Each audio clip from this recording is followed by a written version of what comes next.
Okay,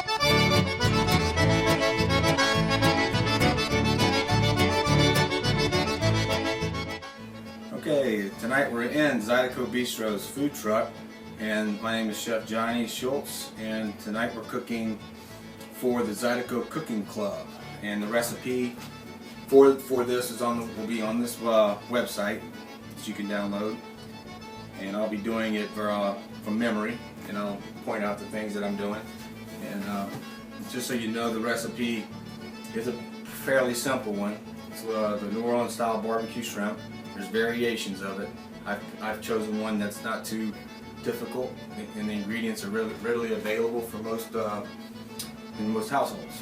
So, one of the main ingredients, of course, is the shrimp.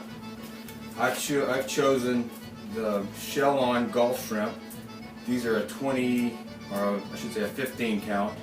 That means 15 to a pound. When you see count sizes at the store, you'll see numbers.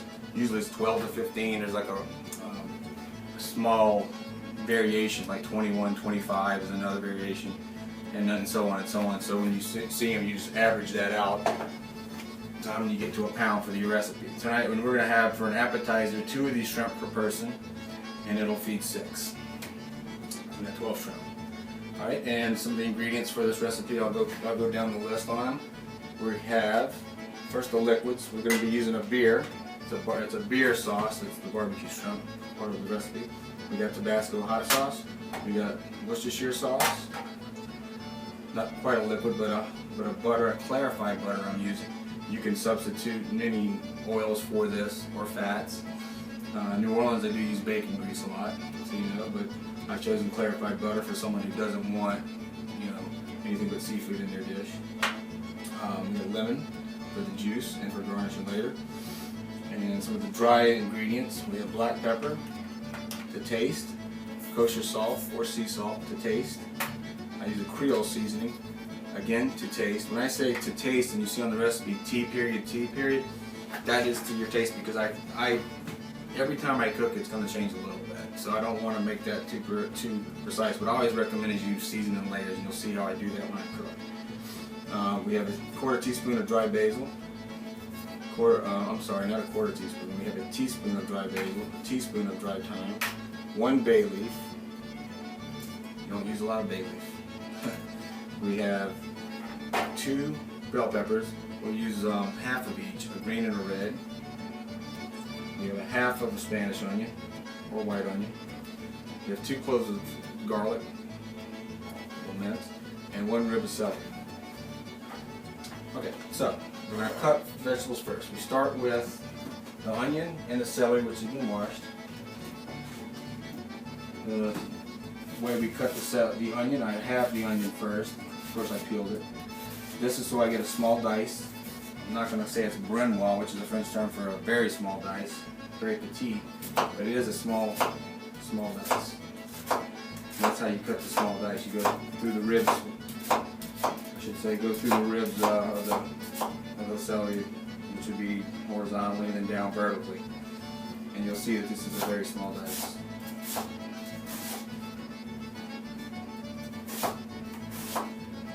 And while I'm dicing this is a good time to also get your pan hot while I'm dicing when I start the celery.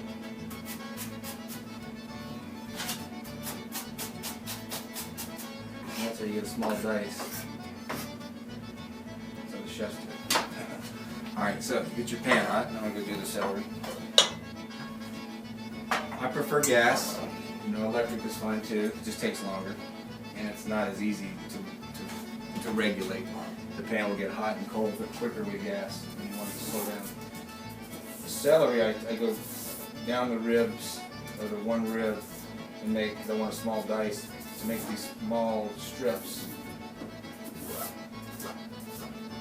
And then again, you want to make a real petite dice.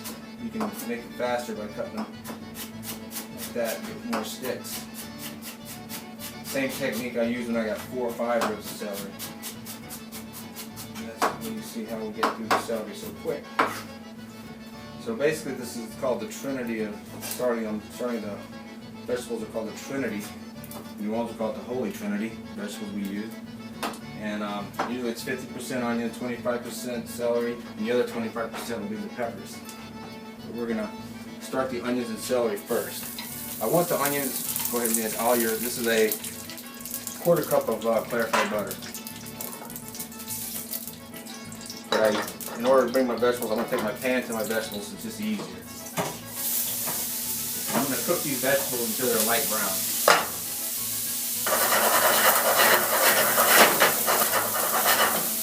And I prefer to use wooden spoons when I'm cooking in the metal pan. It's my preference, it doesn't scrape. The wood you can actually, if it does, it's easier to glaze, it gets things off the bottom. We'll have the metal on metal. But I want to just go quick on how to do a bell pepper the most efficient way so you don't have a lot of weight. Push in the stem where you get it to break and just kind of tear it in half. And you'll see the stem will have very little weight. That's the waste I had in this bell pepper, in the stem, in the seed. So I only need about 1/3 of this bell pepper. I was saying earlier, this is the Trinity, the Holy Trinity.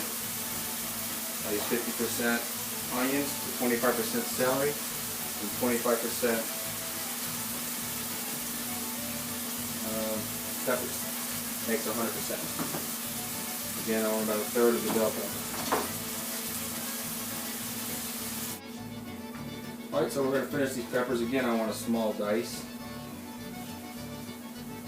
It's easy to dice a pepper if you get it flat, and that's kind of what you just saw me do.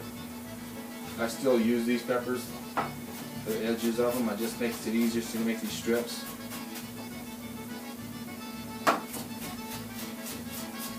These vegetables, the Trinity that I'm referring to, these as the Trinity, all those vegetables I'm putting in, you want to cook them thoroughly. Like I said, light brown on the celery and onion, and the peppers until they're very soft. This is trying to get all the flavor I can out of these ingredients. You're not going to see them necessarily in the sauce, but they're in there for flavor and a little bit of texture.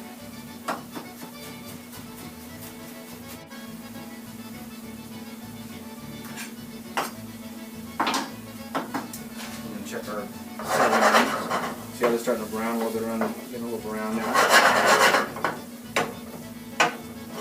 But I recommend if you're not good at doing that saute technique where you flip like that. The trick we did in school, we learned how to do that putting dried beans in our pans.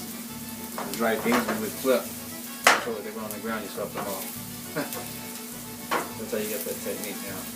A lot of the things that I want to start and mention too about as I start, but what I want to talk about when I do a recipe, recipes to me are technique more than anything. They're technique, and you're learning a technique, and you're applying that technique to other recipes. And clarified butter, it does add a little flavor. If I did use it in, like a trans fat-free oil, say a canola or soybean, we tend to not have that flavor of butter. So, and I am making a sauce, and French cooking, you use butter in the sauce. This particular recipe, I would say, has some Creole and some Cajun. Since I'm not using fat, like an animal fat, I would say that would tend to be a little more Cajun. Where I'm using butter, it tends to be a little more Creole. In this particular recipe, I believe is more developed of New Orleans style cooking, which tends to be more Creole in nature. Alright, we get that lightly brown, like I like. If you can get a good shot on that and see. It's getting close. I don't want to burn, because this is being cooked in stages. And if you remember, I started saying add salt, pepper to taste. Well, I'm going to start layering some of my salt. This is one layer. I consider everything I added in layers, so I added seasoning in layers. And I just put it, I wouldn't say more of a couple of little pinches, which is less than a half a teaspoon so far, or a 1/4 teaspoon. So I had to give it an amount. Alright, now I got this lightly browning. I'm going to add my bell peppers, which again, it's just easier for me to do this.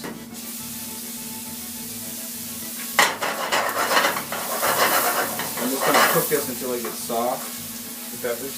And while that's getting soft, I'm going to go ahead and mince my garlic. This particular recipe, I don't add the garlic before the peppers, but a lot of the recipes that are Creole and Cajun, I would say the garlic would go in before the peppers. But in this, I don't really, and most of the times you do that because you want to see the peppers. I'm going to cook them where you can hardly tell they're in the sauce. That's why they're going before. And the mincing the garlic, the garlic is going to get cooked to a brown, not dark brown, but I'd like to say maybe a tobacco brown, if that's a good reference. So you don't want to add it too early because it will burn, because we're not finished cooking those other ingredients. And burnt garlic is bitter. So there's the minced garlic. I have these are some green onions. Some of it's for garnish, some of it's for cooking. I take the darker parts for usually at the end and add for garnish and seasoning. Or the other end, where a lot of times I see this being discarded. In New Orleans we use it to cook with. And we use it to garnish sometimes too, but I'm going to have this for cooking. We're going to put that in now, putting the onion part, because our peppers are nice and soft, like I want them.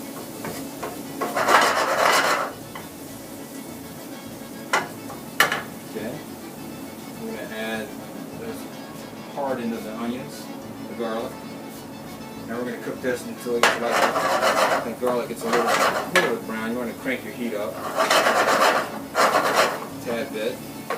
Here's important, again, I want to point out, you do not want to burn the garlic. Pay attention. You'll see it, little specks of garlic in there. You don't want to know they're in there.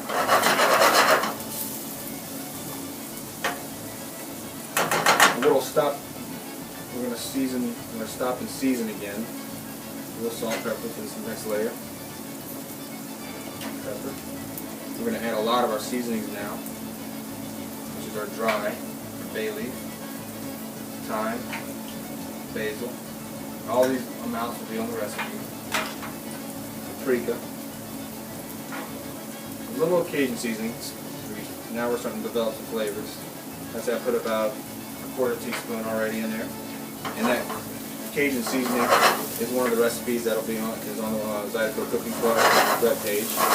I make it, but you can buy it. I buy it and I make it. This particular one is made, my recipe. And starting to get some flavors you could be in here. You really do smell a lot of this coming together now. I can see my garlic. It's been about, so a minute or two, but every stove's different. We're cooking on the Zydeco food truck, which I use propane. And propane burns at a little higher and a little more BTUs than natural gas. So I probably am cooking this a little faster than you'll be able to do on your gas stove. I'm going to go ahead and get my lemon sort of prepared. So I'm going to add some juice to this in a little bit.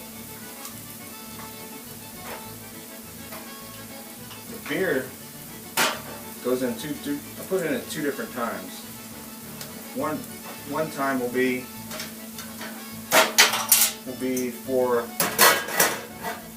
to stop the garlic from burning. Then I'll add more with the shrimp.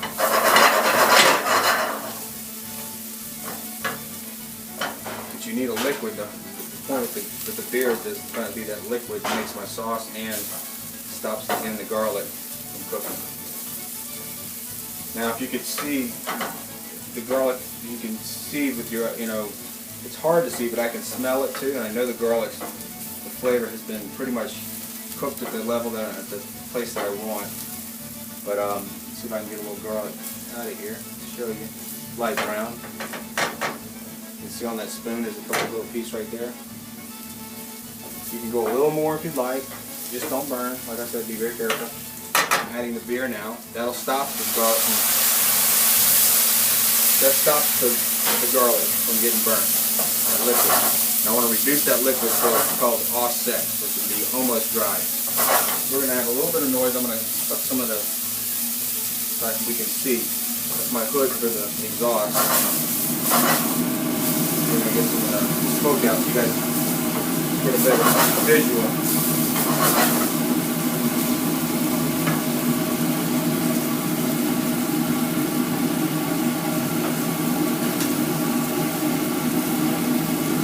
We're going to add half a lemon this time too. A real good trick to getting lemon is using a pair of tongs. Get your seeds out. I can catch the seeds. They start to come out with the squeeze. Look how much juice comes out really fast with a pair of tongs. We got everything out. Turn that on. Cleared up the kitchen nicely.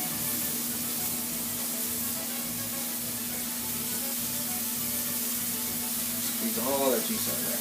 There's another little trick is run your fingers up the lid down it. Yeah, we got half a lemon in there now. We're going to add Worcestershire sauce. I like to pour it. It's hard to shake these bottles. And it's on the recipe how much. It's about a quarter teaspoon. Tabasco sauce. More to taste as well. I'd say 4 or 5 splashes. The shrimp we're going to add now. I have the shrimp shell on. 2, 3, 4, 5, 6, 9, 10, 11, 12.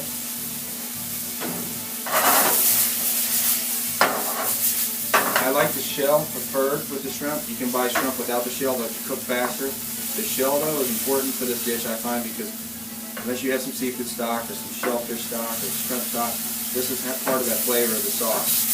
It's adding the flavoring to the actual sauce from shells. And that's a little messy to peel, but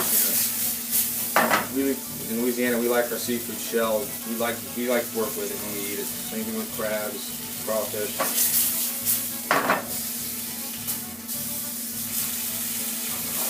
You just want to cook them till they're all pinkish orange and they're fully curled up.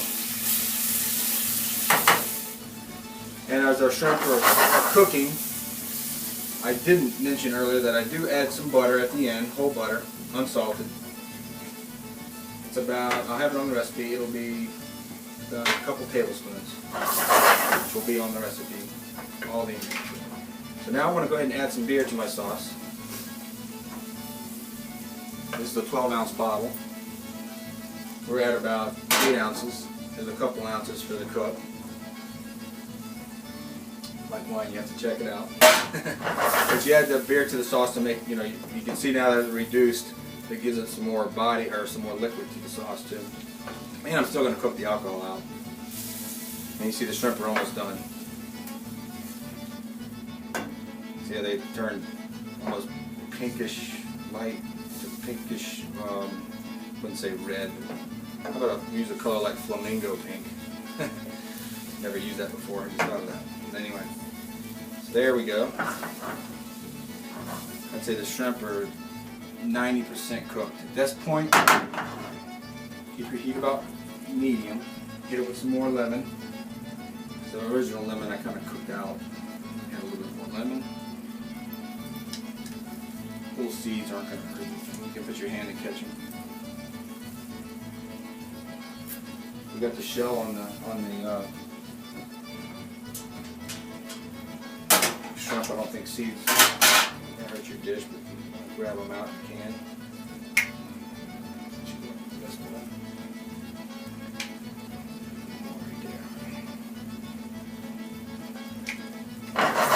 Alright, you're going to hit it with your soft butter. This will make a sauce too at the end. It's called mounding in the butter. See, I dropped a little piece, it's okay. It's butter. You can always add more or less. We're making this just like I would in the kitchen, in a restaurant. A lot of times in a restaurant, I'll pre-make the sauce and I'm just adding sauce and shrimp to order. And you can do that as well, make your sauce ahead of time and reserve it and use it up to 7 days. If you can only smell this,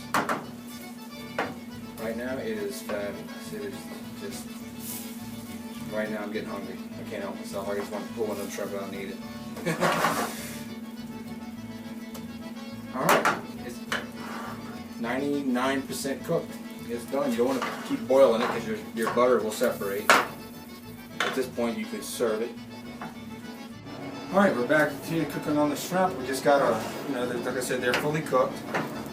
Again, you see how they've curled and turned that nice pinkish flamingo pink. These are Gulf shrimp. They're a lot of flavor. Try to stay away from just because I'm a flavor person, stay away from farm raised. They're very bland. There are some out there that I'm sure that are okay, but I find them to be very bland. Alright, so we're gonna plate. Here's our plating dish. I would have 6 of these, for each person's appetizer. Get the tongs. We're going to put one shrimp down. We have some French bread. I like to use a lot of French bread with this dish because of the sauce. The sauce is people want to eat that sauce. You'll find that too. Set these here. I like a little lemon twist for garnish. I'll show you how to make one of these. Not that it's going to be hard. You just make a slice. As thin as you can without missing the rind. Just turn it. You can sprinkle a little seasoning on it. Green onions for a garnish. Like I said earlier, I saved the tops more for garnish. I throw some in the sauce and some on top because we get that onion flavor right at the end.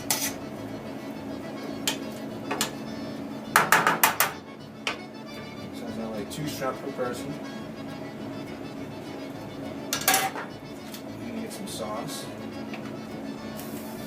Put it on the bread and the shrimp.